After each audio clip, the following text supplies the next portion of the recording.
Eskerrik asko, larun bat goiz honetan oraindik gurekin jarraitziagatik. Ikaragarri gustau jat Angel Lertxundiren ipuina eta bere esposizioa, eta bueno, jarraitzeko, maila berdinean, laugarren eta azken mailingurua oso gai potente batekin hasiko dugu, ez?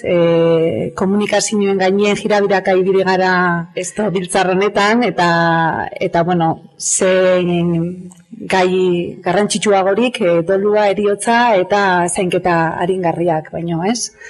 Niretako profesional moduen erronka handi bada, pentsatzen dozuentzako baita, eta bueno, lortzen dozunien pertsona batekin konektatzea momentu hauetan, betirako altxor bat eruten duzu etxera, eta bizitza guztirako. Eta bueno, hortarako hiru hizlari aditu etorri diez, eskerrik asko benetan gurekin egotiagatik. Hasiera emateko Inigo Zuberbiola arituko da, etxez etxeko hospitalizazioen dabil lanean, eta masterra dauka zainketa aringarrietan. Berak, hitz egingo dau komunikazioa zainketa aringarrietan, bere eguneroko lanian. Gero hurrengo hizlaria, Patxi Izagirre izango da, psikologo klinikoa da, oso aditua doluan, hainbat artikulo, hitzaldi, tailer eman ditu doluan gainien, eta zein pertsona proposauria doluan gainien hitz egiteko. Eta azkenik Koldo Martinez, Briona Garrenetxea, bera mediko intensibista ibili da urte askotan, Nafarroa ospitalean, eta bueno, bere kurrikuluma bukaezina da, baina laburu bilduz master bat dauka bai bioetikan, bai sexologian, eta gaur egun politika munduan murgildua dago Nafarroako parlamentuan bozera maien moduan, eta bueno, aurrera, eta gozatu euren hartu emanaz. Bai, bueno, lehenik eta behin eskerrik asko gonbidatzeagatik, guztia bantolatzeagatik, aditu gehitzeagatik, eta hemen zaudeten guztioi hemen izateagatik.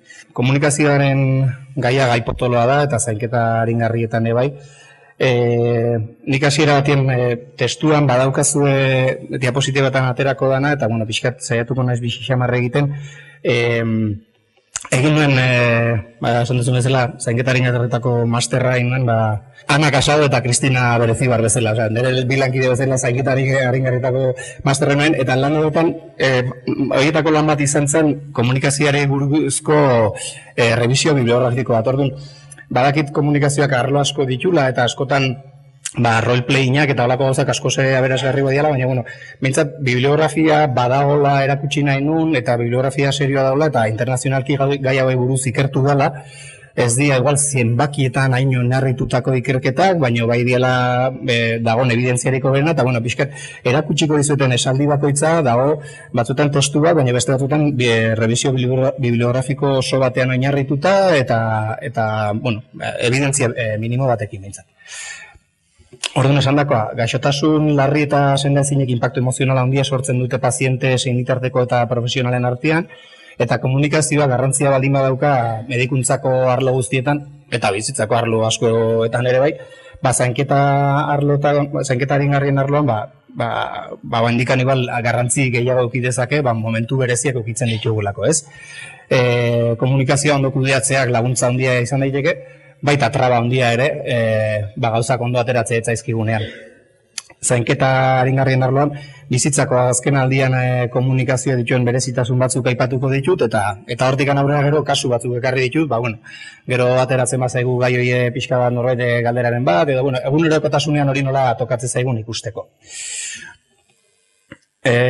Komunikazio egokia ikusi da autonomia printzipioa errespetatzen laguntzen duela, sintoma kontrola hobetzen laguntzen duela, sufrimentua hobetuz, depresioan eta antsietatean positiboki eragiten duela, bizikalitatea hobetzen duela, klinikoen arteko gatazka gutxitzen dituela, zainketa aringarriak lehenago jasotzea eragin dezakela eta pazientearen bizitzaren azken aldiko desioak ezagutu eta errespetatzen laguntzen duela.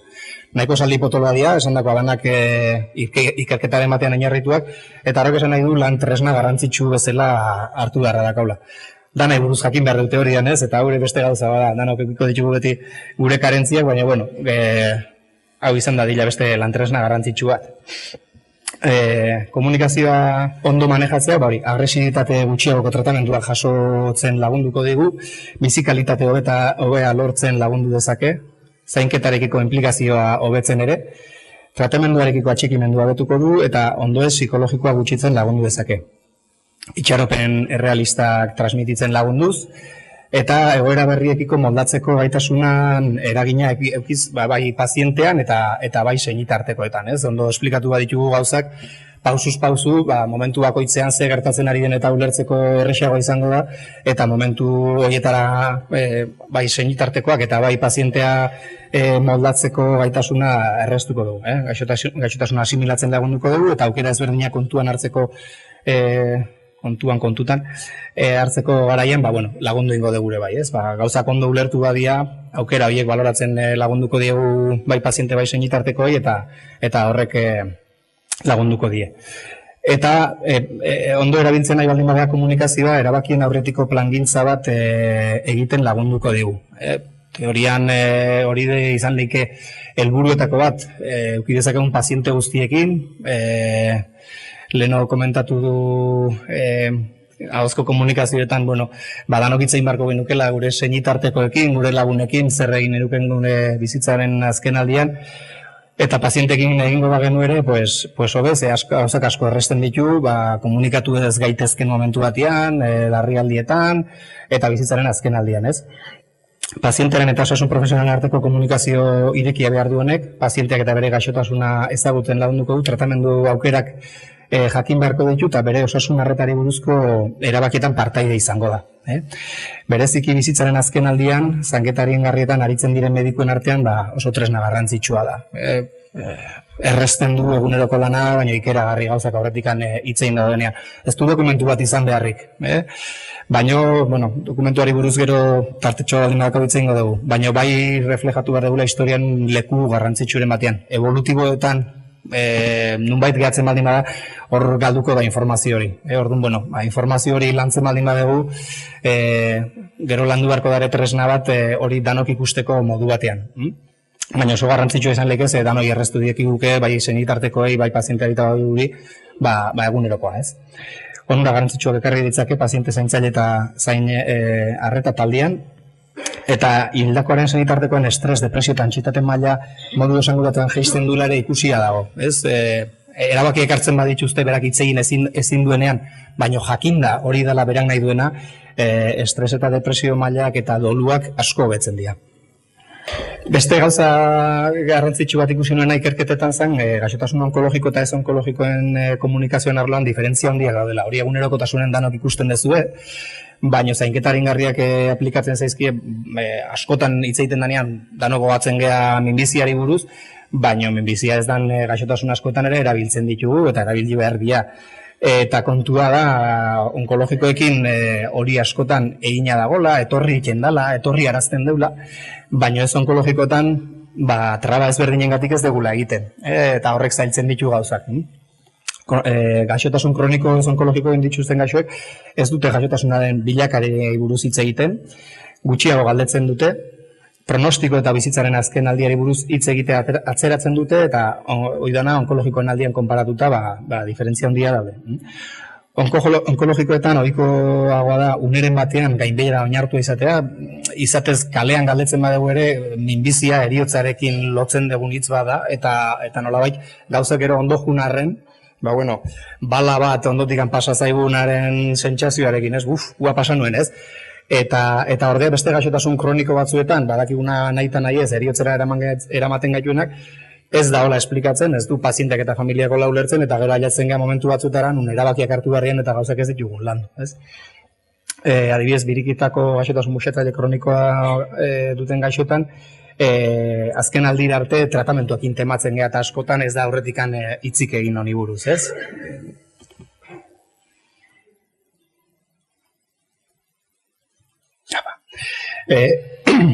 Esan dakoa, honek komunikazioa zailtuko digu ez onkologikoetan,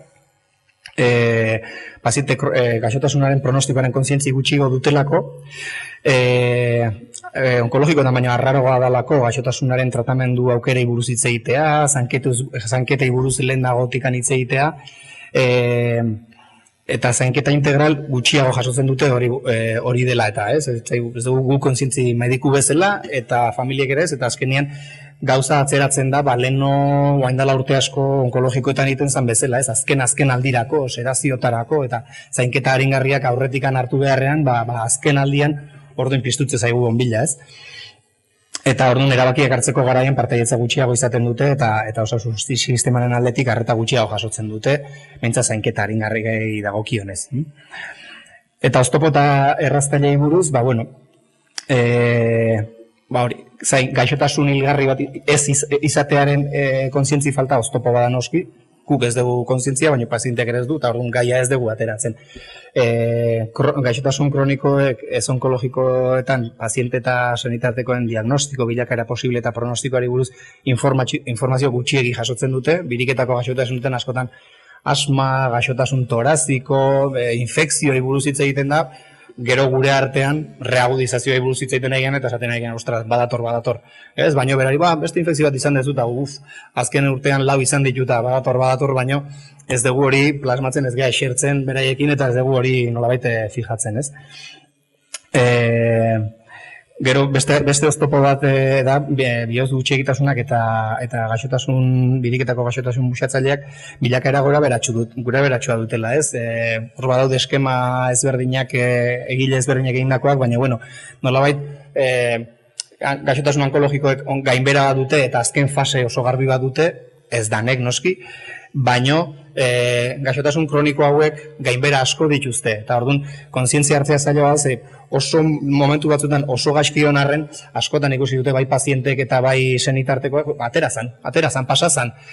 Badakite okertzen nahi dala, leheno ateratzen zela eta bain ez dala ateratzen, leheno kartetara jolastea juten zela eta bain ez, baino hori normaltzen goaz deklibe hori, eta ez dugu kontzientzia hartzen, hori gaixotasun hori benetan berazken fasera aliatzen nahi dela. Eta gu kontzientzirik hartzen ez badegu, ez dugu komunikatzen eta pazientek eta senitarteko ere ez. Pazientek espero duten medikuak hasi behar duela hortaz hitz egiten. Mediku gehienek uzten dute ondorio negatiboak izan ditzakela elkarrizketa horrek. Hau dena esaten dizutena, evidentzi minimo batekin. Medikuak uste dugu hori okeienok, edo beintzatik ikertutako gehienek uste dute hori negatiboa izan lehikela medikuarentzako, pazientarentzako barkatu. Esperantzako kertu ditzakela, baino evidentziarik ez dago horri buruz. Komunikazio trebetasunetan formazio hobea behar degula ere evidentziak esaten du. Paziente gehienek uste dute bere medikuak ez duela formazio nahikoa gaiabei buruz, bizitzaren azken aldiari buruz hitz egiteko. Zehatikote. Ezagutzen gaituen pazientek uste dute ez gehala gai horri buruz hitz egiteko, zerbait badakite guri buruz. Eta trebetasunik ez degula trebetasunik hori, bizitzaren azken aldiari buruzko gaiari buruz hitz egiteko. Baino, ordea, beste ikerketa batek erakusten zuen, bihotz gutxiegitasuna duten pazienteekin pronostikoaz hitz egiten hasten ginean, pazienten erdiek espontaneoki heriotzari buruz hitz egiten zutela. Orduan, hor sortu zaigu kontraesana, ez? Ez dakite, ez dute jakin nahi, nik uste hori gure negazio badala, gure bildur badala, ez dute hortaz hitz egin nahi, baina ordea hitz egiten hasten gean, espontaneoki pazienten erdiak, bintzat ikerketan hitz egiten zuten heriotzari buruz, eta horrek errezten ditu bide asko, ez? Hortan oso garrantzi dira giltzarri diren uneak, ez? Adibidez gaixo bati etxerako oxigenoa jarriko diogunean, behaientzako oso gauza markatua danean, edo tratamendu batzuk eraginkorrak izaten nahi ez dienen eta tratamenduak aldetzen ditugunean, momentu horiek giltzarri momentua deitzen zaie, beraientzako normalean kolpea izaten da, baina baita ere bada kontzientzia hartzeko momentu bat, eta aprobetxatu ditzakegun momentu horiek gaiabe buruz hitz egiteko.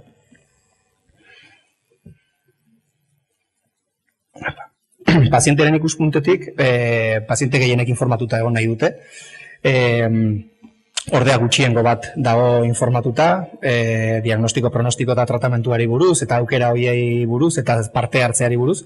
Eta noski ez dute bere lehentasunez hitz egiten bizitzaren azken aldian zer egingo dutenari buruz, ez bada horri buruz hitz egin. pazientek esaten dute sinismeri espiritual eta religiosoei buruz hitz egitea garrantzitsua dela beraientzat, eta gaina bizitzaren azken aldien erabakiak hartzea hobetuko du horri buruz hitz egiteak, baina ordea hori ez diegu gehiegi hitz egiten. Gutxi egitan galdetu zaiela pentsatzen dute, eta uste dute ere medikuak hasi behar dula elkarrizketa hori. Guk uste dugu ez, baina nik uste gure beldurra dela. Eta horri buruz hitz egiteko aukera gehiago edukitzea gustatuko litzaieke. Konfiantzazko jarrera gustatzen zaie, irekia eta zintzoa. Zintzoa da sincero beti itzultzea kosta egiten zait, baina jatorra edo zintzoa. Baikortasun eta realismo arteko orekarekin, eta asko gustatzen zait esaldi hau, askotan erabiltzen dut etxeetan eta pazientekin edo familiekin hitz egiteko. Hoberena espero, baina okerrenerako prestatzeko esaldi hori. Batzutan gai hau ez dakitenean nola hasi, bueno, txarrenean jarriko gea, ez da gertatuko, ez dakit noiz gertatuko da, igual urrengo hilean edo urrengo urtean edo baina txarrenean jarriko gea, hortaz hitz egingo dugu, baina gero saiatuko gea, hau sendatu da hila, hau pasara hila, eta jarrera hori badirudi pazientei eta gustatzen zaiela. Eta gaia hasteko edo gai hortaz hasteko hitz egiten hasteko modu bada. Medikuen ikuspuntuean, esandakoa, paziente asko uste dugu ez diala konstiente, erabakiak hartzen parte hartu dezaketenik, eta uste dugu paziente asko ez dutela jakin nahi. Esandakoa, nik uste gure bildurra diala hori.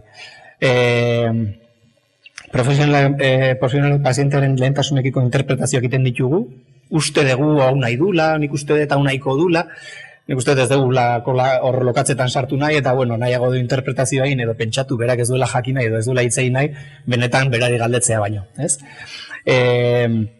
Zainketari arringarrietako medikuei egindako inkesta batean ikusten zen gehienek beraiei gertatutako gaixotasun bati buruz egia esatea nahiko luketela, baina ordea Kanadiarren 90% informatua zituen bere pazienteak, baina Europearren 25% eta Latinoamerikarren 18% bakarrik uste zuten bere pazienteek gehienek jakin nahiko zutela. Gure buruz jakin nahi dugu, baina uste dugu pazientek ez dutela jakin nahi, ez?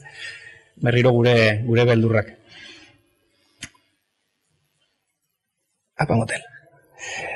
Esan dago, asko ez dia seguru sentitzen, bizitzaren azkenaldiari buruz bizitzaren azkenaldiko gaia ikutzen dutenean, eta hori batez ere pronostiko gora beratxu horiek, pronostiko eta espero gabeko narriadur horiek eraginda, bendikan insegurugo sentitzen gara batez ere segun ze gaixotasunetan.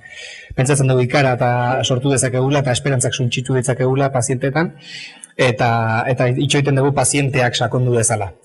Gaia pazienteak eta dezala, berak zantzuak eman ditzan hor gaia sakontzeko. Badakigu gehienok ere pazientea ondo dagonean hitz egin behar dela gai hauei buruz, edo gaixotasunaren hasieran, edo okerra gotzen hasten denean, edo ingresoak maiztasuna onditzen dutenean, baino gehienetan gaixoegi daudenean hitz egiten dugu. Eta gabezia guztiek eragiten dute, esaten digute heziketan eta gure formazioan gauzako betu behar ditugula. Eta aurretiko plangintza horiek zabaltzen eta lana daukagula bendikan. Egile batzuk ere egin zuten aurretiko plangintzarei buruzko komunikazioari buruzko proposamen bat, eta bai dia puntu nagusiak, eta gero kasutxo batu komentatuko izkitzu, bale? Diagnostikoa, pronostikoa eta pazientearen balioi buruz hitz egin behar dugu, bizitzaren azkenaldiko zainketen inguruko desio eta lehentasunei aurrea hartuz, pazientea erabakiak hartzeko gai ez denerako ordezkari bat izendatzeare ona izaten da, baina ordezkari horrek oso garbi eduki behar du pazienteak zen nahi duen, ze bestela antsietatea handia pasako diogu. Erabakiak berak hartu behar baditu, baina ez baldin badaki zen nahi duen paziente horrek. Hiltzeko prozesuari buruz eta sufrimenduari prebentzioari buruz hitz egin behar dugu. Pazienteak ez abandonatzearen refortzuarekin. Nei amorru handia ematen dit hitzaiten denean eta ez dago beste zeinik. Esaten zaionean kimio bat edo azken kimio izan denean, hemendikan aurre ez dago zer eginik, ez? Orduan nik ez nuke lanik egingo. Zainketa aringarrietan lan egiten dugunok, ez genuke lanik egingo. Hemendikan aurrea lan handia dago. Orduan pazienteari zer eskainiko diogun eta tratamendurik ez dagonean zer gehiago egingo dugun, tratamendu aktiborik edo sendatzailerik ez dagonean zer gehiago egiten dugun eta zer gehiago eskainiko dugun, bai senitartikok eta bai medikok hori aipatzea eta hortan markatzea eta ni horre gongo naiz aipatzea oso garrantzitsua da, ze bestela egia da sentsazioa beraiena dela, ez dago zer eginik, ez baldin mazea egongo, ez badiozu eskaintzen benetan horre egongo zehala, ez zazu gaia ikutu, egia esan. Eta pazientearen ezinegon eta galdereiak jasotzeko preste egon behar dugu. Ez baldin bagea gero edo momentuko larritasun, edo momentuko ezinegon edo negarrak jasotzeko preste egon behar dugu. Gaia potoloa ikutzen baldin badugu, ez baldin bagaude prest gai potolo hortan sartzeko, nabaritu ingo zaigu eta bihontzako kalte izango da. Zintzotasunez, zuzena izanek, eta errukitsu eta empatikoaren arteko oreka onarekin, modu pertsonalizatuan, jakin behar dugu zeinekin ari gehan, eta lehena osan dagoa, erreakzio emozionalei arreta jarriaz eta jasotzeko preste egonaz. Entzute aktiboarekin eta kontaktu visualarekin, eta kontrol sentsazioa emanaz. Benetako ez baldin bada ere, behintzat jakin behar dugu zertan ari gehan, eta ez baldin badakigu ere, nik nire esperientziak esan dit, ez baldin badakigu zerbait hori aitortzea ere oso positiboa izaten da. Sentsibilitate eta zintzotasunaren arteko orekarekin, komunikazio kanalak irikiak, eta profesional egokiena, nahiko logikoa da, baina evidentziak ero dio, badala, harreman zuzen bat egin duena, zainketan jarraipena edukiko duena, eta askotan kabezerako medikua da egokiena, lehendikan ezagutzen duena pazientea, edo behintzat jarraipen bat egingo diona, eta harreman zuzen bat egin duena, ez? Horreaino, totxoa, ez? Ni behintzat leku askotan irakurri dietena eta testu askok esan diatena. Hori gero egunerakotasunean nola egiten dugun, ondo eta nola egiten dugun gaizki. Nik nire egunerakotik anateateko kasu batzu dakarzkit, lehenengoa, nire lehenengo zaplasteko lamajoa komunikazioarekin, lan hontan hasi eta gutxira, eta sekula astuko, ez etxe hori nundagon, ez gizon horren aurpegia, ez emakume horren aurpegia, askotan gertatzen zaizkigun gauzak dira, baina hepatokarzinoma zuen 70 urteko gizon bat zen, eta isiltasun konspirazio bat zuen, baina gerora begiratuta nahiko erresa zen horre eragitea, lan pixka bat eginda. Gizon bat operatzea juntziana, eta iriki zutenean ikusi zuen karzinomatosi bat zeola peritoneoan, ez zutela sendatuko tumore hori kenduta, eta bere hortan itxi zuten tumoreak kendu gabe. Emazteak basekien eta senarrak ez, baina pazientea zan, paziente bat bere bizitzean oso kontrol handia eraman zuena, oandikan 70 urtekin bere negozioa kontrolatzen zuena, gauzak aldetzea gustatzen zitzaiona, eta emakumea oso beldurtua zegoen, eta emakumea zen blokeatzaile profesional bat. Nolabait berarekin gehatzen, saiatzen ginean, tartean jartzen zen, baina baita fisikoki ere, eskutik heldu eta sukaldera eramaten gintuen, baina pasillotik tiraka, eta baina senarra galdetzeko gogora zuen. Izatez ere, galdetu zigun, baina atzetik hola egiten duen emazte egitako batekin, hola, eta ni asko blokeatu nintzen. Gero, ikasi dut nola bat egoera egiten manejatzen, ez beti noski, eta hankasartzen jarraitzen dut, baina, eta bisita guztietatik atean etzen nintzen, eta gizon bat, baina ez naiz ondo aurkitzen. Ez zuen zuzenean galdetzen gaitu, baina ni ez naiz ondo aurkitzen. Eta onkologiako konsulta da zeukan aste batzuk aurrerago. Eta onkologian informatu zuten argi eta garbi, tratamendurik ez ziotela jarriko eraginik izango etzuelako, eta operazio hortan ez ziotela tumore jarri. Gizon horren haserre aurpegia, urrengo uneakoa, ez zaitaztuko sekulan, eta hiltzen isilik, emazteak, badakit doluan, igual, zuekin egongo den pazientea izango da, ze emakume horri etzion hitzik zuzendu hiltzan egunera arte, ez da neri ere. Horri ikusi nuen nire komunikazioan formatu beharra eta gauzako betu beharra, eta oandik ikusten jarraitzen dut, baina, hori izan duzan lehenengo kasu bat, eta nik uste danoi gertatu zaizkigula antzeko kasuak.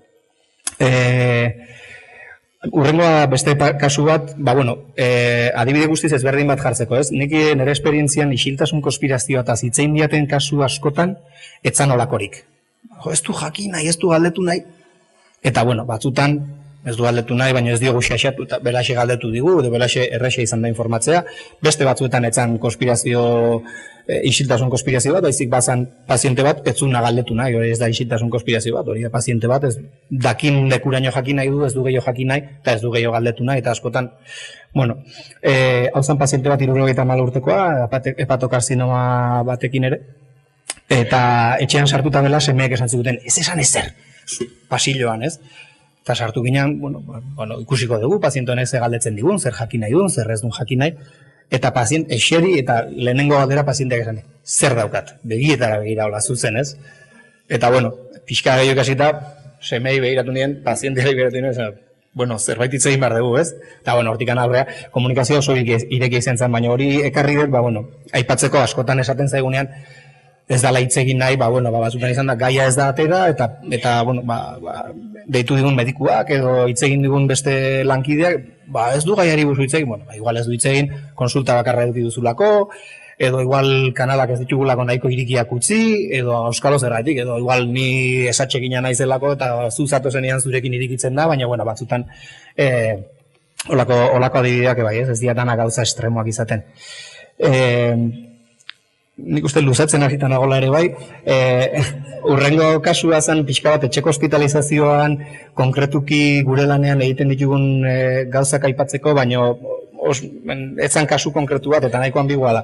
Batzutan tokatze zaigu derivazio bat paziente batena hiltzorian dagona eta pazienteak ez daki hiltzorian dagonik, batzutan izan da agonian bertan ere, eta familiari inorrek ez dio hitzein paziente hori agonian dagonik. Narriatzen junda, okertzen junda, duda dituzte, kabezerako medikuari deitu diote, medikuak izan du, ostras, nik hau ez deton ikusten, deitu digute eta aurkitzen dugu pazientea agonian. Hau da listado bat, pixka bat, etxe hortan, komunikazioaren arloan, ze gauza landu behar ditugun. Izaten dira, aldegunean eta kabezerakoen aldean aldegulako eta demora daukagulako, ordu betetik, ordu terditik, gorako bisitak, baina paziente hori etxeran gehatuko baldin bada, eta garbi baldin badute etxeran gehatuko da, azken egunera arte, familia horrek zainduko du, gure laguntzarekin, baina garbi geratu behar zaizkio gauza pila bat, eta hor listatxo bat besterik ez da, baina familia jakite hasteko zegoeratan dagoen. Etxean zainduko badute, tratamendu batzuk larrua zalpetik irabiliko dituztela, morfina erabiliko dutela. Morfinak beldurra ematen dio jende pila bati, horri buruz hitz egitea, hor sortzen dian heriotza eta sedazioari buruzko beldurrak hilabeti ateratzen dira eta horri buruz hitz egitea. Etxetik ateratzen garanerako hori garbi edukitzea eta guk ziurtasun minimo bat edukitzea, paziente horrek sintomaren bat baldin baduka gau horretan, familia horrek medikazioa jarriko diola, hori da lanpotolo bat tokatzen dena, eta komunikazioaren arloan daude gauza pila bat horrez, eta azkenean heriotzari buruz eta beste gauzari buruz hitzein barra dago, eta sofa asko eskatzen du, horrena pazientearekin hitz egiterik baldin badago, gero familiarekin, gero danok elkarrekin, gero berriz sukaldera goaz, gero ikusi arte gauzak garbi geratzen diala eta ziurtasunarekin paziente horrek sintomarik baldin badu jakingo dutela egoera bakoitzean zer egin. Beste gai potolo bat da, baina asko luzatuko gineake medikuen arteko komunikazio eta inkomunikazioak, ez? Zure testua irakurriat eta esaten zen inkomunikaziorik ez dela existitzen, baizik komunikazio eraginkorre edo ez eraginkorre edo komunikazio on edo txarrik, komunikazio txarrak edo inkomunikazioak edo nahi dugun bezala deitu, ez? Hemen era adibide asko jarri ditzakegu, baina luzatuko nitzake. Hau asko gustatzen zait, kasu konkretua dalako, hau eta beste bat eta bukatuko dut.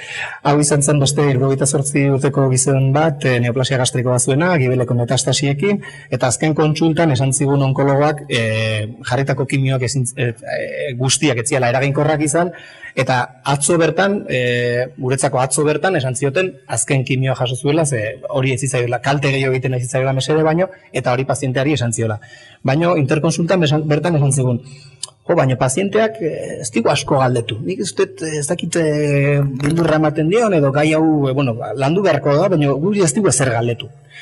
Eta guk egin duen etxeko bisita, eta kasualidadez egun hortan erizain berri bat zetorren, ordezko bat zetorren, gurekin lan egiten ohitu gabea. Hori aipatzen duze batzutan komunikazio lantzeko garaian lehen esan duten bezala, batzutan banatzen dugu familia bat juten da sukaldera bestea pazientearekin gero gurutzatzen geha ikusteko, bakoitzak batzutan erizaini kontatzen zaizkien, medikui kontatzen zaizkien gauzak, orduan, aldan gehien aprobetxatzeko bisita hori, baina, ezin genuen olakorik egin bilera guzti izan zen salan, pazientea, emaztea, erizaina eta ni.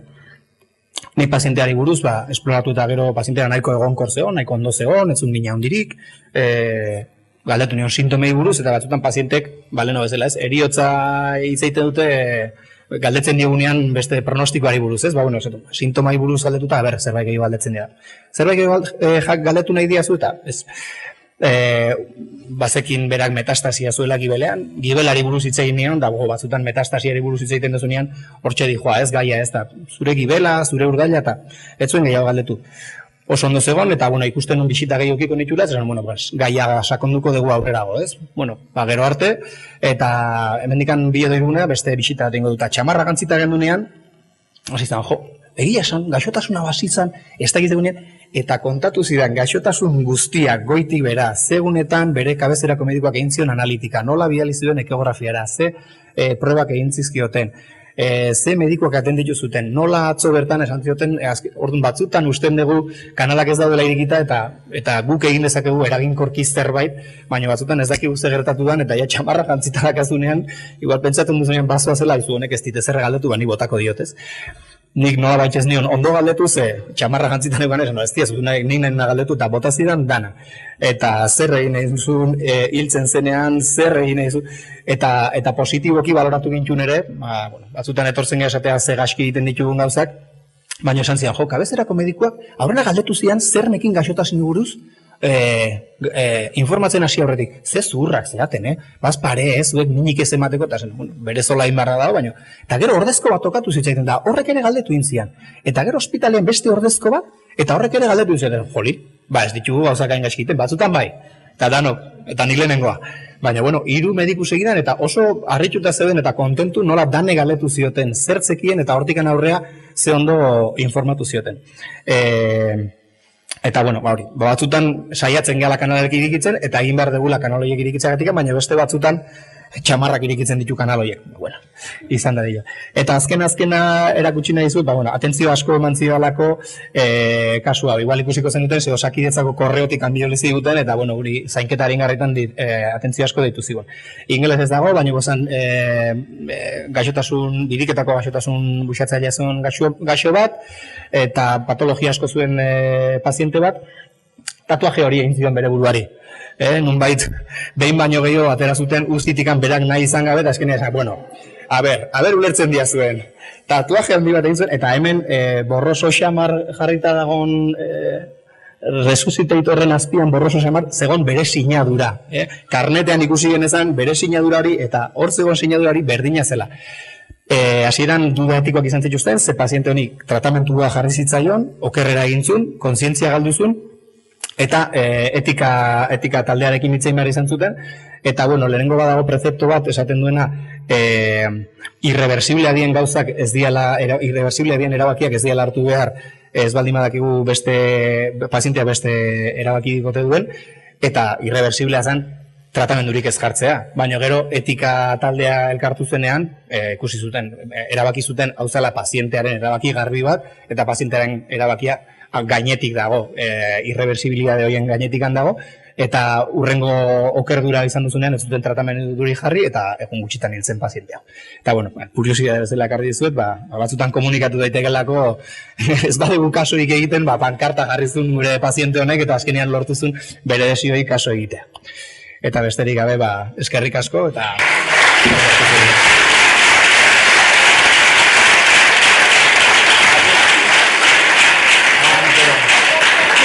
Galderak utziko ditu kararako, oso ondo, oso interesgarria onda, oin patxiren txanda, doluan gainen, berbaiteko.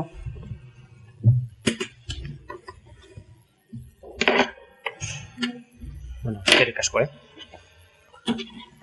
hasiera emango diogu, itzaldiari.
Minutu bat pasada.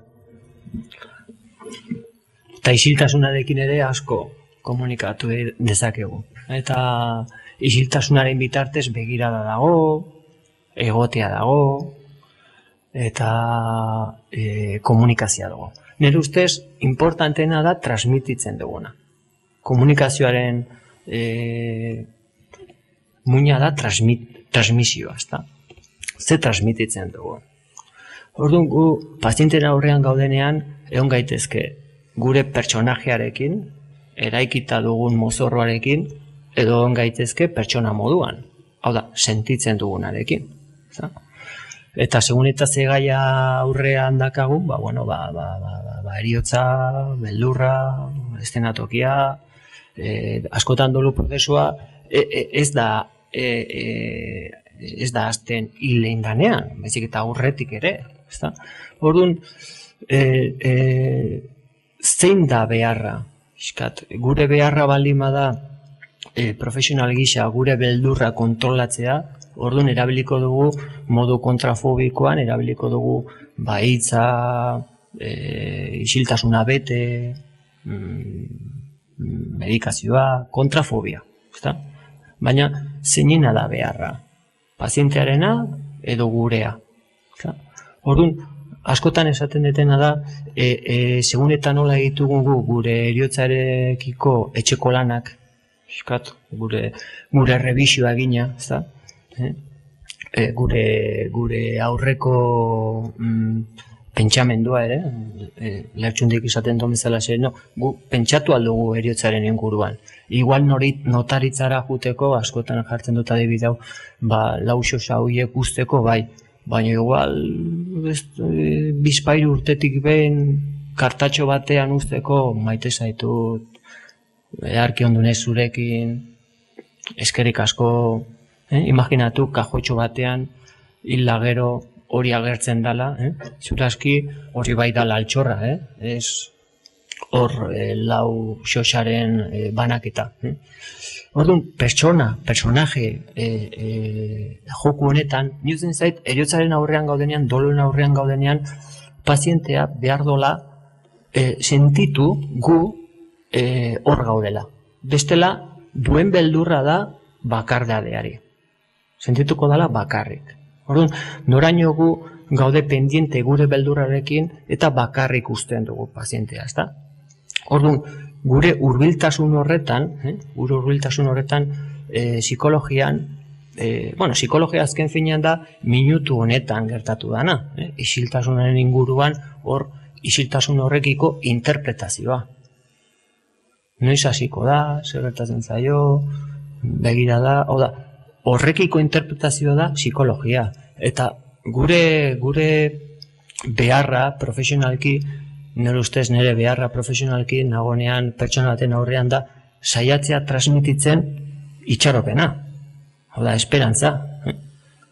Itxoite prozesu horretan pena izan daiteke. Edo itxaropena, itxoiteko denbora, ezta? Orduan, hor kudeatu beharko genuke helburua, ezta? Aurretik. Eta gogoan dut, kasualidadea izan da, baina gogoan dut, justu gaur, urte bete hilintzala ezagutu nuen paziente bat, 52 urtekin, eta ezagutu nuen urrian, eta hilabete hoiekin genitu elkarrekin. Eta, berak aipatu zean, pankreaseko minbizarekin zegoela, eta pixkaia tratamentu paliatiboan, eta bera bezala ineroso sentitzen ospitalean, eta nahiago zola laguntza eskatu, eta bar. 2 alaba txiki zituen, eta elkarrekin hasi ginenean prozesua proposatu nion, ea aukera ikusten zuen, bere bikotearekin ere etortzea. Orduan, nik gogoan dut isiltasun haiek, berain arteko begirada busti haiek, eta hor sortzen tensio horretan, askotan gure lana zen, baipasaren lana. Nire begirada askotan ez da izaten fijo. Batzutan fijo begiratze horretan zozer inbasiboa da. Batzutan mugitu, baino adieraziz hemen nago, badago honen testigantza, eta hor dago arrope moduko bat. Zeta, beraiek ere behar dute, nahi dute, ez dakite nola bakarri sentitzen dira, ezta? Komunikazioaren bakardadea. Orduan, isiltasunean kargo egin behar gea gure emoziotaz. Zeta ez bagea kargo egiten, psikologian esaten duguna, kontratransferentzia da gu sentitu arazten dioguna beste pertsonari. Transferentzia da pazientea gugan sentitu arazten diguna. Orduan hor, naste horretan, blokeo horretan, sortatu daitekena da kontrola, hau da, personajearen, nolabait, nagusitasuna, ezta? Orduan, ni ikasi dudana urte guzti hauetan da, heriotzaren prozesu honetan, dolu prozesu honetan, hau da, heriotza datorrenean edo heriotza eman da eta ausentzia horretan gogoan dugu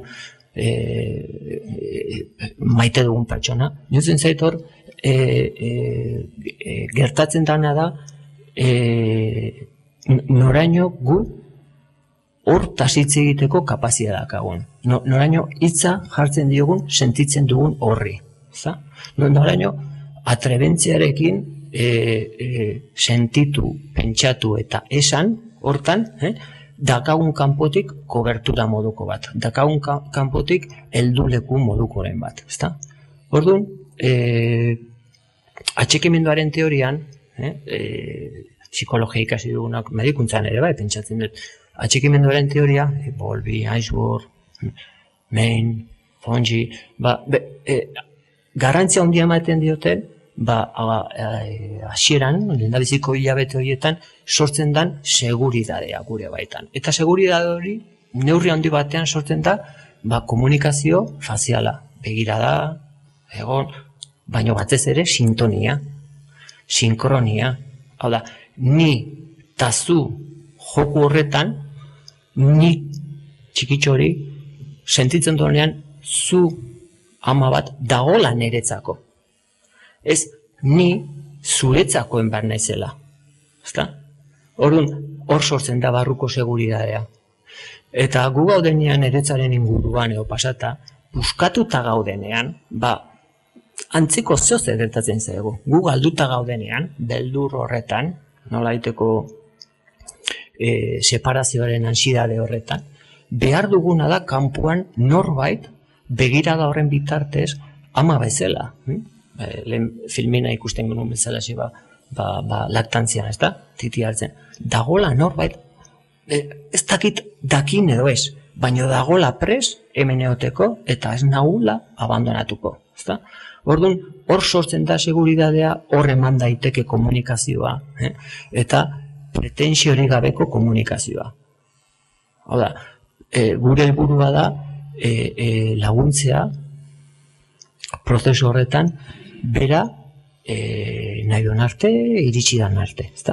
Bueltatuz, aipatu dizudan kasu honetara, 52 urteko gizon honekin gogoan dut, pixkanaka bera gero eta informazio gehiago zuen. Hau ere importantea da, niozen zait, informazioen faltan dagona da susmoa, espekulazioa. Maiz esaten dut, umeekin egiten duguna. Ez danteatzen txikia da, informazio faltan susmatu egiten dugu. Eta espekulazio hori da katastrofista. Okerrenean jartzen dira. Orduan, gero eta gehiago informazioa jaso zuenean, ausartzen zanean galdetzen informazioa, bera ere barne informazioa sentitzen zuenean bere korputzean, bere mina, bere beldurra. Orduan, hor sortu zen baita ere fase zaila bat, ez depresioa.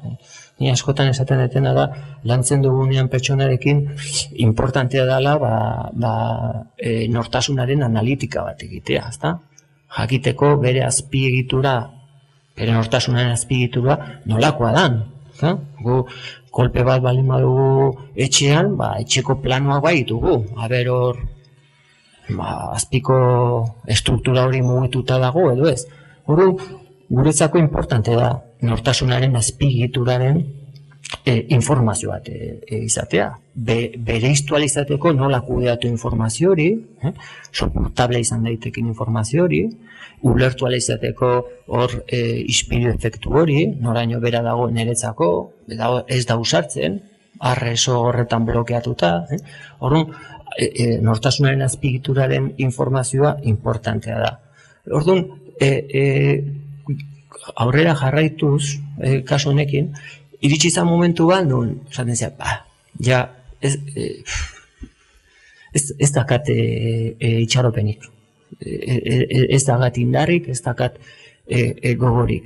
Hori gertatu zen, aste santu aurretik, gutxora bera. Eta gogoratzen naiz, plantatu nila, bueno, depende zertarako. Igual, denbora gutxi dakagu gauza asko egiteko. Eta proposatu genuena izan zen, hastea, zozer idazten bere alabaintzako, oparitxo bana, erostea, emaztentzako ere bai, hasita zegoen ja emaztea etortzen, kontratu moduko baten genuen, ezin zuenean etorri, ni etxera jungo nintzala, eta bueno, hortan, ni bukaeran ja ikusten duen, bera, batzutan oso eskaz egonean, zailtasun handiarekin etortzeko kontsultara, baina bera nola baita esaten zuen, eskiz baina ez juten, ja, bukaeran nago, eta horren proposatu nion, asa ni jongo naiz, niozen zait, errexago egiten zaidala orain niri, ezta. Orduan, kasu hortan adibidez, itxaropena nun zegoen, itxaropena zegoen, lortu alizatea alabekin hortaz hitz egitea, eta hitz egin zuen, lortu zuen emaztearekin hitz egitea, elkarrekin negarri egitea, ez bakarrik sentitzea, bakoitza bere aldetik, ezta? Orduan, guzti hori eginezkeo, hila horretik, ikaragarri lantzen da dolua, modu preventiboan. Zeta ja puskatu dugu, trauma fasea puskatu dugu, ukazioaren fasea gehiago gaude sartuta integrazio fase horretan, orduan azkunde posttraumatikoa errexago etorri daiteke gerorantz, ezta? Hitzaren garrantzia, Lertxundik komentatzen zuen bezala segoizean, asko gustatu zait, txorkatilaren makuioarekin tak-tak hori komentatu zuenean. Askotan, komunikazioan importantea da jakitea komunikatzen, baina importantea da baita ere jakitea ulertzen, dekodifikazioa. Eta horren muinean dago, intentzioan, gu pertsonarekin balima gaude, pertsonen arteko topaketa horretan, aliantza horretan, sortzen da komunikazioa. Arazoa da pertsonajean, nolabait mozorratuta geratzen garenean, ezta? Deno dakagu trastienda bat eta eskaparate bat. Orduan, eskaparatean, pixka politxena, kontrolatuena, seguridade handiena erakusten dugu, baina deno ditugu nokieros eta miserias humanas, horatzek aldean. Orduan, gu pres gaudenean, hori neurri batean, harira datorranean, erakutsi alizateko, kontratransferentzia baliogarri horretan, sortu daiteke sintonia, erlazioan sintonia, eta hori bai dala nola bait ospitalera noiz bai tokatu zai baita ere, eta sartzerakoan lehenengo gauza egiten zeaten zea bat, bia bat ireki. Bia komunikatibo bat, erlazioaren bia bat irekitzea oso importantea da trantzia hauetan, bide lagun izateko. Orduan, hitz hori dekodifikazioa eta komunikazioa ulertu alizateko adibide da jarriko dizuet. Gogoan dut beste kasu bat, han bai dolu prozesua hasi zen traumaren ondorioz. Emakume gazte bat zen eta bere bikotea hilin zen mendian erorita. Eta oso egoera traumatikoan, orduan, gerorako estres intenso horretan, zegoen koagulo limbikoa esango genuk, ezta? Hematoma limbiko hori. Orduan, hasieran beharrezkoa zuen, hori kudeatzea, eta askotan hor ematen da obsesioa. Eta zaila egiten zaigu ulertzea obsesioa doluetan, baina obsesioa da gure lehenengo mugimendu baliogarria. Obsesioa da kontrolatu nahia intensidadea handia. Orduan, gu obsesio hori ulertzen bali badugu makulu moduan, egon gaitezke pres urrengo fasean sondeo egin alizateko hematoman.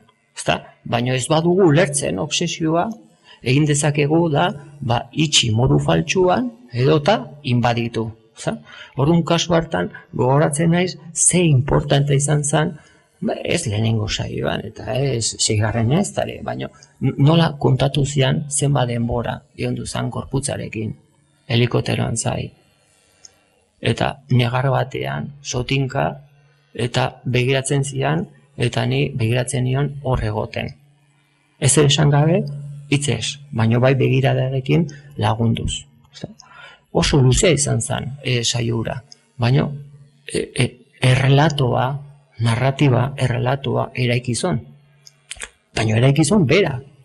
Ez ni txertatu niolako. Hau importante da dolu prozesotan. Barrutik kanpora eraiki behar da errelatoa. Esan nahi kognitiboa kanpotik ematen diogu hau eta beste, eta ez hori trasplantea da. Barrutik sortu behar da errelatoa. Sentituz, hori kudeatuz, mamituz, digerituz, eta gero hitza sortuz, baina norberaren hitza. Orduan, ura izan zen terapeutikoa. Hitzaren bitartez, nolabait, barruan lekua egiten diozu, integratu egiten duzu, gertatu zen esperientzia. Orduan, kasu hori ere aipatu nahi nizuen, eta hirugarrengo kasu bat, askotan, dolu prozesua lotzen dugu gehienetan eriotzarekin, baina ez da beti eriotzarekin. Eta gogoan dut gizon gazte bat, 56 urteko gizon gazte bat, eta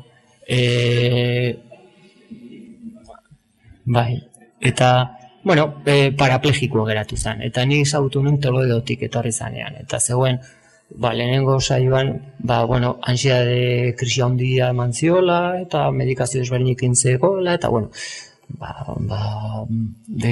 oso asarri zegoen, eta aldi berean oso etxita zegoen. Orduan, nola kudeatu hor itxaropena, nola ulertu, oso asarri esaten dut. Ezke asko zure erresago da asarre egotea, triste egotea baino. Asarre da azken horma, gero dator amildegia, gero dago tristura, dago utxunia.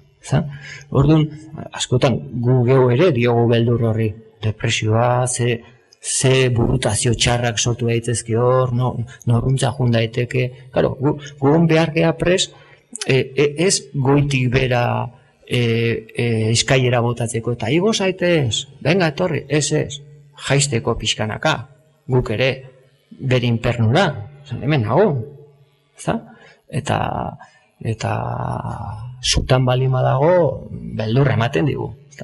Orduan prozesu horretan eman daiteke aliantza, topaketa. Orduan, gogoan dut nola bere karakterarekin eta bere irorinarekin esaten zen, hau da dagona, orduan, edo hemen asarre, pipertuz, bakarrik eta munduren kontra, edo honi aurre eginez, abez egiten dut honekin, eta, han izan zen prozesua, pixkanaka, egokituz, eta, hau da, ez izan behar zana lortuz, baizik, eta dagonarekin, eta orain zer. Ez zergatik, eta zertarako, eta egin izan banu, ez. Eta orain zer, honekin, ez da? Hori da, nolait egokitzapen edo onarpen prozesua. Eta duela bi urte ikusi non hor Donostiko kaian, estropadan egunean, jende beteri zegoenean, eta bere karroarekin, eta ziten duzu hemen. Nire egoen ezin pasa, eta bera, esan diat hemen dala giroaren tokia, ezta? Orduan, onartze prozesu hori ez da buruarekin, da prozesuaren ondorioz sortzen den barne relato bat, ezta? Eta askotan dago beldurra, ukazioa, haserrea, tristura, isolamendua eta helburu, itxaropenaren helburua baldin badijo aldatzen, norbera jartzen da, martxan zerbait lortu alizateko. Ez izan behar zana, baina egon daitekena, lorpenean. Eta esan edudana honekin, gu gehala askotan gure pazienten aurrean dialisia egiterakoan aparatua, eta erlazioa da erabiltzen dugun tresna. Eta gu konturatu gabe, hor sortzen da erredura, barruko erredura, barruko inkonsientzia, eta bar, orduan, formazioa jaso behar dugu, nolabait jakin behar dugu informazioa, kudeatu, baina importante da nola zaindu gure barruko erramienta. Nola noizean behin oliozko filtroiek aldatu, eta nola noizean behin pilak kargatu, Bueno, ez badago, ez du jarriko.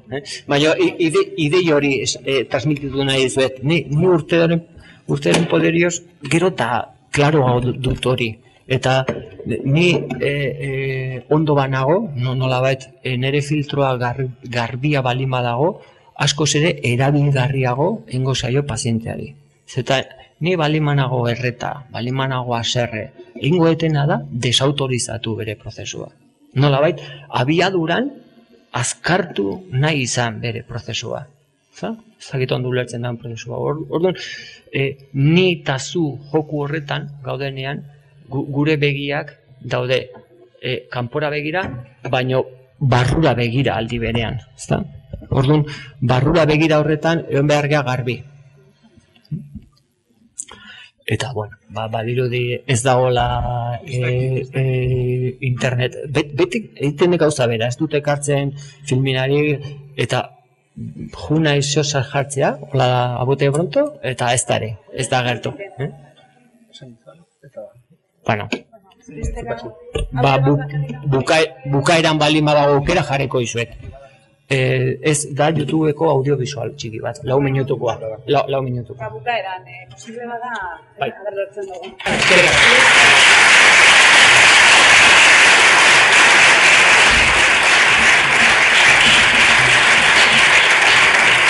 Eran Koldo Martinezen txanda.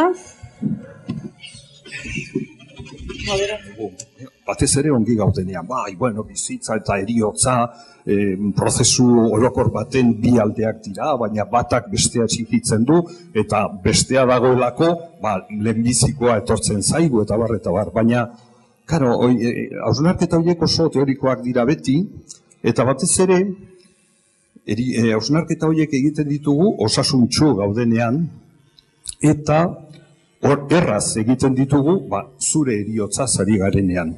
Oain, ni neure heriotzaz pentsatzen hastea osasuntsu naizen hau, naiz eta heldua izan. Osasuntsu nago, eta heriotzaz pentsatzen hastea, teorikoki oso erraza da, baina ez da hain erraza. Eta azken finean, 11.000 galdera egin beharko genieke geure buruei, galdera ezberdinak, nik honetan zentratzen ditudanak. Heriotza zer da? Horma bat, ala ate bat. Heriotza da, bizitzaren amaieran topo egiten dugun horma bat, horma horren kontra txoke egiten dugu, eta hor bukatzen da dena. Ala aldiz, heriotza egiazko bizitzara atea irekitzen digun istripu txiki bada. Bizi gara, hemen sasi bizitza honetan, erromez bezala, baina gure helburua da egiazko bizitzara ailegatzea. Eta egiazko bizitzara ailegatzeko ate hori gurutzatu behar dugu. Esango diazue, gehienek, argi eta garbi daukazuela, horma den, ala atea, ala lehioa den, baina jarrera bat hartzeak, ala beste hartzeak, ikaragarrizko ondorioak dauzka, geure bizitzan hartzen ditugun erabaki bakoitzarentzat.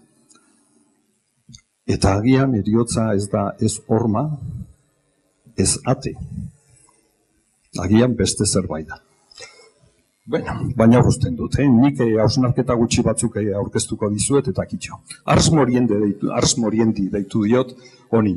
Nola hiltzen ginen, ez? Bueno, orain dela gutxi arte, medikuntzaren helburu garrantzitsuenetakoa bizitza salbatzea zen. Kosta ala kosta. Ni harreta intensibotan egin dut lan beti, eta hainbat jente etortzen zitzaidan, orain dela gutxi arte. Medikuntza utzi nuen orain dela 3 urte, eta bizitza salba da, dezala, eta egin behar duzuen guztia, baina salbatu nire aita, nire senarra, nire semea. Eta hori zen medikuntzaren helbururik iaia, bastakite nagusia, baina garrantzitsuenetako bat, bai. Eta moraltasunaren arloan ere, bazegoen printzipio nolabait sakratu bat, eta zen bizitzaren sakraltasuna. Bizitza zerbait sakratua zen, eta bizitzaren kontra zijoan guztia inmorala zen. Bai? Eta horregatik diot, medikuntza eta moralaren arteko eskontza perfektu bat zegoela. Eta hau, orain dela gutxi arte gertatzen zen.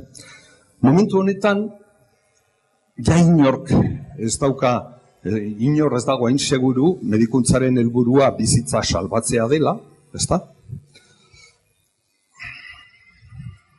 Bai ala ez. Eta moraltasunaren arloan ere, bizitzaren sakraltasuna, bagian, printzipio nargarri bada, neurri batean, baina gu guztiok, seguru, hemen gauden guztiok, hasi gara baita ere bizi kalitatea hitz egiten. Eta, hor ikaragarrizko arazoa sortu zaigu, eta horrek deliberazio, komunikazio batera behartzen gaitu. Komunikazio, inoiz izan ez dugun komunikazio berri batera behartzen gaitu. Zer gertatzen da, orain dela gutxi arte, jendea hiltzen zela, eritasun akutuetatik. 89%. Antibiotikoak aurkitu ziren arte, jente guztia eritasun akutuengatik hiltzen zen, eta 1% bakarrik eritasun kronikoengatik. Gaur egun alderantziz gertatzen da. 90% eritasun kroniko ez hiltzen gara, eta hilko gara, eta 10% eritasun akutu, eritasun akutu ez. Honek erabakiak hartzera behartzen gaitu. Eritasun kronikoen bitartez hilko garelako. Behartzen gaitu erabakiak hartzera, eta eraberean, nik uste dut oso positiboa dena, denbora ematen digu hausnarketa hori egiteko eta erabakiak hartzeko. Bizitzaren amaierarako erabakiak. Ez dira norberaren heriotzarekiko erabakiak hartzeko, edo hartzea ez da erreza, oso erabaki zailak dira, oso erabaki gogorrak, bai emozionalki, bai intelektualki, eta batez ere segurtasun ezean daudelako oinarritutak. Azken momentuan, bizitzaren azken momentuan, gauzak oso argi daude, baina puntu horretara ailegatu baino lehen, segurtasun ezean bizi gara. Zenbat aldiz, ez dakit zuei, baina seguru baietz, paziente batek edo senide batek galdetu dizuen zenbat gelditzen zaio. Generalean ez daukagu erantzunik horretarako. Eta horregatik diot, erantzunak eta erabaki hauek zailak, gogorrak eta segurtasun ezean oinarrituta daudela. Eta gainera, hor esaten dute ambigua garela heriotzarekiko, ez, ambiguotasun galanta daukagu. Badakigu, denok dakigu hil behar dugula, ez dakigu noiz, ez dakigu nola, pentsatzen dugu badakigula nola hil nahiko genuken, baina gero gauzak aldatu egiten dira, batean aita bihurtzen zara, edo aitona, eta edo aitona izateko unean zaude, ambigua gara. Batzutan pentsatzen dugu heriotza dela gertadakiguken gauzarik hoberena, eta ja deskantsatzen eta erlajatzen eta lasaitzen hasiko garela, agian beste bizitza egiazko bizitza horretara pasako garelako, hala ez. Eta beste batzutan, heriotza da, kondena hutsa, ez? Beraz, nolabaiteko ambiguotasuna badaukago. Zeintzu dira heriotzarekiko edo bizitzaren amaiarekiko har ditzazkegun erabakiak, hemen argitzen ditudanak, ez naiz bakoitza deskribatzen hasiko, nik uste dut zuriz daudenak, denak moralki eta profesionalki onartzen ditugu, batzuk besteak baino positiboagoak dira, onargarriagoak eta bar, eta badira hemen jarri ditudanak medikoki lagunduriko heriotza, hots eutanasia eta suizidio lagundua. Honetaz, bai profesional arloan, bai legediaren arloan, bai moraltasunaren arloan, bai gutariko bakoitzaren baitan, geure iritzia eta jarrerak dauzkago, ezta? Eri terminalen zaintza. Generalean, hainbat eta hainbat lan dago, eri terminalei, paziente terminalei galdetzen zaie, zer nahi duten euren azken bizitzaren momentuetarako. Eta gehienek hau esaten dute, ezta? Hiltze prozesua desegoki ez luzatzea, maite ditugunekiko harremanak sendotzea, kontrol, ez dakit nork Inigok uste dut esan duela, ez da, kontrol sentsazioa mantentzea, Inigok esan du, naiz eta egia ez izan, baina, pentsat sentsazio hori pasatu pazienteei, bukaerako kargak gutxiagotzea, eta oinazea eta beste sintomak ongi maneiatzea, noski, oinazea guztiz kentzea, hori nik uste dut denok onartzen dugula, ez. Eta, olako zaintza bati esaten diogu zaintza duin bat dela. Bai? Baina, claro, zer da duintasuna? Oso kontzeptu polisemikoa da, enigma bada. Batzuentzat, duintasun kontzeptuak balio du, adibidez, eutanasia onartzeko eta legeztatzeko, eta beste batzuentzat, duintasuna da, eutanasia legetik kanpo mantentzeko arrazoirik iaia nagusiena. Enigma bada. 11.000 filosofok, pentsalarik, literatur egileek idatzi egin dute duintasunari buruz, baina ez dago definizio onartu bat, ez dago, bakoitzak berea atera du, oso eduki irristakorra du, ebain ikusiko dugunez, eta gainera, egia da, garrantzi morala duen kontzeptua da. Duintasuna hitz egiten dugunean, nik bi maila edo bi arlo diferente ikusten dut, ezta? Alde batetik dago, duintasun, oinarrizko duintasuna. Gizaki guztiok gara duinak, gizakiak garelako. Eta danak, beltza izan, txuria izan, larua izan, homosexuala, transexuala, heterosexuala, ezkondua, ezkongabea, aita izan, ama izan. Denok, gizakiok, gizaki garelako, duintasun horren partaide gara. Beraz, duintasuna izango litzateke, gu guztiok daukagun balore bat, nolabait esateko. Baina, badago baita ere, duintasunaren beste interpretazio pertsonal bat, adibidez. Andu Lertxundi oso pertsona duina da, literaturaz primeran idazten duelako, eta komunikatzen ikaragarri ona delako. Lehendakaria esan behar nuen. Nafarroako lehendakaria oso pertsona duina da, lehendakaria delako. Eta horrela joan gaitezke, baztekin, ez? Arrasateko parrokua, ezagutzen ez dudana, baina ikusi dut zera etika batzordean sartuta dagoela, seguru. Pertsona duina da, baina ez bakarrik gizaki bat delako, baizik eta berak duintasun horren merezitzaile bihurtu delako. Beraz, badira, bi maila ezberdinak duintasunaz hitz egiten dugunean. Duintasun orokor bat, denok daukaguna, eta gero, noski, duintasun pertsonala. Askotan gertatzen da baita ere, naiz eta zuk zeuk pentsatu pertsona duina zarela, ez zentzu orokorrean baizik eta bestean, eta batzuentzat izatea, pues, en fin, bizitzerik merezin ez duen norbait ere, baina bueno. Vale. Karo, eta duintasuna definitzea hain zaila denez, niri bintzat, Nikolakoetan, buelta ematen diot argudioari. Eta esaten dut, duintasuna zer den ez dakigunez, pentsalezagun ez duintasuna zer den. Askoz errezagoa da, ezta? Maitasuna definitzea nahiko zaila da, baina horrotoa askoz errezagoa, ez? Ez duintasuna.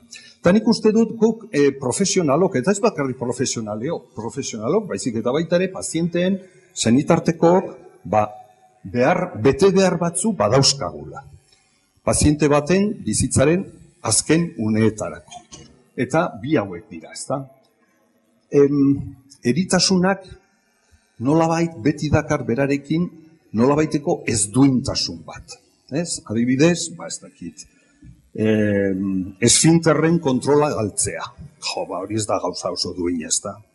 Zer nolako muinak esfinterren kontrola, edo aitak, edo amak, eta, aita da, ama da, amoina da, eta tratatzen dugu eta garbitzen dugu, maitasun guztiaz eta baina ez da duina. Beraz, eritasunak beti dakar nolabaiteko ez duintasun bat berarekin. Eta nik uste dut gure profesionalon bete beharrak, eta baita ere senitartekoena, noski, dela alde batetik beharrezkoak diren ez duintasunak minimizatzea, eta oso erreza da, adibidez, bastakit, oraindikan, ospitale askotan, gela batean bi gaixo daude, bien arteko kortina bat jarri, horietako bat garbitu behar duzunean, ez dakit, kaka egin duelako. Gauza oso minimo bada, baina hori da ez duintasun hori minimizatzea. Eta, beste alde batetik, nire ustez, badaukagu beste behar bat baita ere, eta beharrezko ez diren ez duintasunak ez inposatzea. Beharrezko ez diren ez duintasunak ez inposatzea. Zer esan nahi dut honekin? Bi hauek batez ere. Bizitzen jarraitzen nahi duenaren bizitza akabatzea, bizitzen jarraitzen nahi duenaren bizitza akabatzea, eta era berean, bizirik mantentzea, bizi nahi ez duena. Eta nire ustez, bi hauek moralki, ia maila berekoak dira. Ia maila berekoak. Badakit oso eztabaidagarria dela, eta mahai gainean uzten dut, gero honetaz mintzatzeko nahi baduzu egintzat. Noski, lehen aipatu dut eutanasia eta suizidio lagundua, hauen inguruan, eta aipatu ditudan bi ez duintasun, beharrezko ez diren ez duintasun horien inguruan, desadostasun morala dago, noski.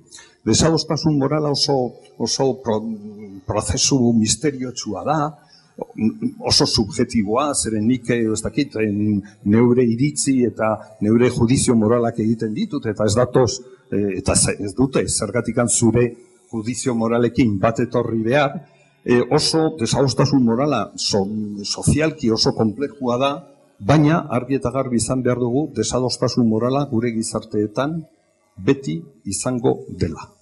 Beti izango dira diferentzia moralak, iritzi moralak diferenteak.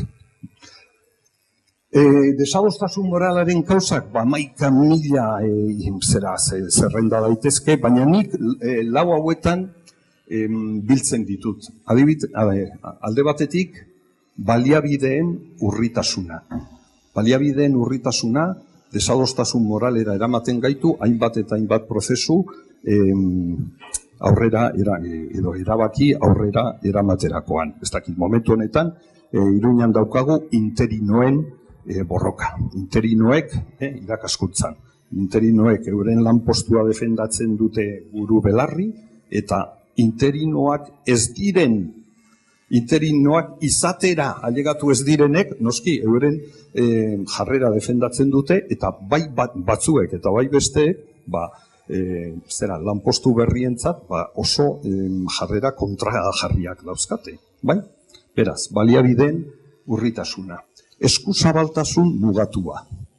Zer da morala? 0,7 ematea hirugarren munduko, edo, en fin, nazioei, edo estatuei, edo 0,2 gaz aski da, edo 1 iritsi behar dugu.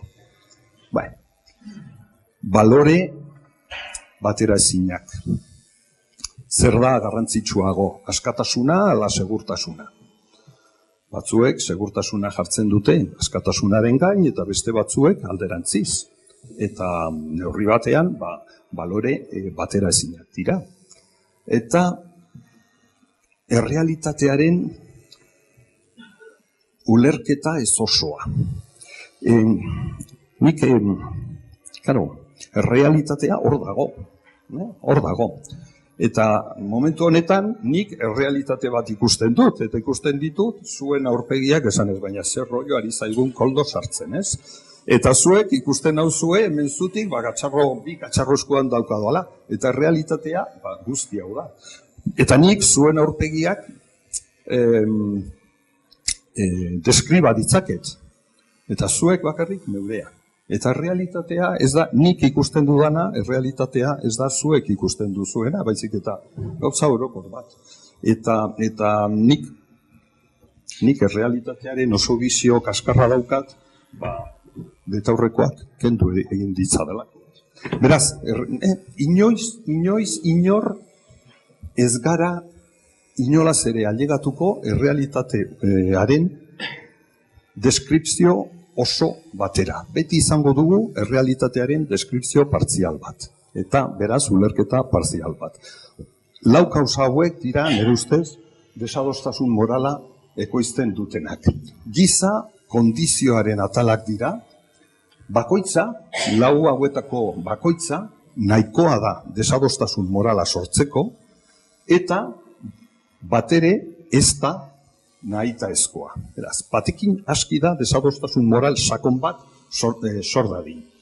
Eta lehen esan dudan bezala, desadostasun morala beti izango dugu gure gizartean, gure gizarteetan, mundu osoan, eta gainera, kausa hauek, aipatzen ditudan desadostasun moralaren kausa hauek ez dira sekulan guztiz desagertuko geure bizitzetatik.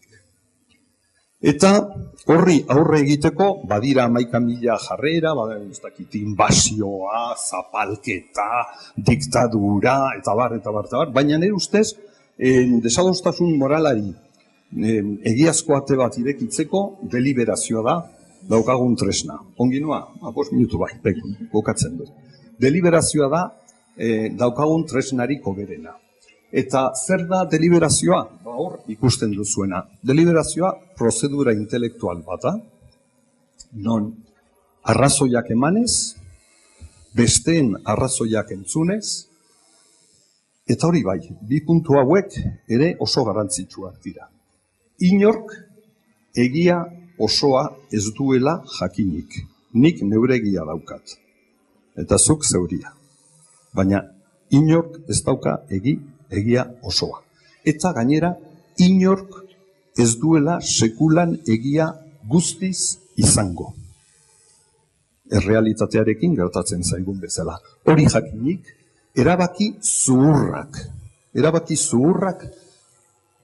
hartzeko prozedura intelektuala. Ez dut esan erabaki onak. Ez dut esan erabaki hoberenak. Esan dut erabaki zuhurrak. Aristotelesek argi eta garbi deskribatu zuen deliberazioa, niretzat oso liburu garrantzitsu batetan, Nikomakori etika deitzen dena. Eta Aristotelesek dio deliberazioa arte bat dela, elkarrenganako begirunean oinarritua, apaltasun intelektual maila batean oinarritua, eta gertakizunetaz norberaren ulerpen aberasteko desioan. Entzutearen eta iritzi eta argudio trukaketaren bitartez, prozesuan tartekatzen diren pertsona guztiekin. Hori da deliberazioa. Hots, Euskal Telebistan hainbat programetan egiten dutena, La Sextan Iñaki Lopezen programan egiten dutena, eta parlamentuetan eta egiten duguna. Arte bada, oso zaila. Egunero landu behar duguna. Ikaragarrizko apaltasuna exigitzen diguna. Eta praktika beharrezko duena. Behin eta berriz praktikatu behar dugu hau. Hau, etika batzordeetan erabiltzen dugula esaten dugu. Baina, etika batzordeetan parte hartzen duten ere galdetuko nieke gustora, zenbat alditan geure etika batzordeetan dauzkagun geure eztabaidetan, zenbat aldiz horrela mugitzen garen erabaki zuhur bat lortzeko. Ez erabaki on, ez erabaki bikain, ez erabaki zuhur bat lortzeko. Bueno, eta ja bukatzera noa, oiana ongi portatu naiz, ezta? Lehenengo aldiz bizitza osoan. Zer esan behar nizuen? Bueno, eriotza badira esaten dutenak zer den eriotzona, batzuk esate dute eriotz onik ez dagoela, kontraesan badela, oximoron bat dela, beste batzuk esaten dute eriotza gehienez, eriotza lasaia izan daitekela, beste batzuk mintzo dira eriotz toleragarriaz, bueno, eta bar, eta noski badira eriotz txarrak, oso txarrak eta penagarriak, hori bai. Baina, eriotzen artean ikuste dut, bost hitz hauek esatea permititzen dutenak direla eriotzik hoberenak. Eta bost hitzak dira, barkan azazu, barkatzen zaitut, komunikazio prozesu batetan murgiltzen garenean, barkan azazu, barkatzen zaitut, esker haunitz, maite zaitut, eta agur. Horiek dira eriotzik hoberenak, baina utzi ezazue gauza bat esaten. Bizitzarik hoberenak ere dira. Bost esaldi hauek esaten uzten digutenak. Bizitza guk geuk moldatzen duguna bost esaldi hauek esateko eta erabiltzeko eta egunero praktikara eramateko. Eta beraz, oiana zure baimenarekin gaizki esandakoak barkatu, nik ere barkatzen zaituztet, eskerrak rolloa aguantatzeagatik, maite zaituztet, eta agur.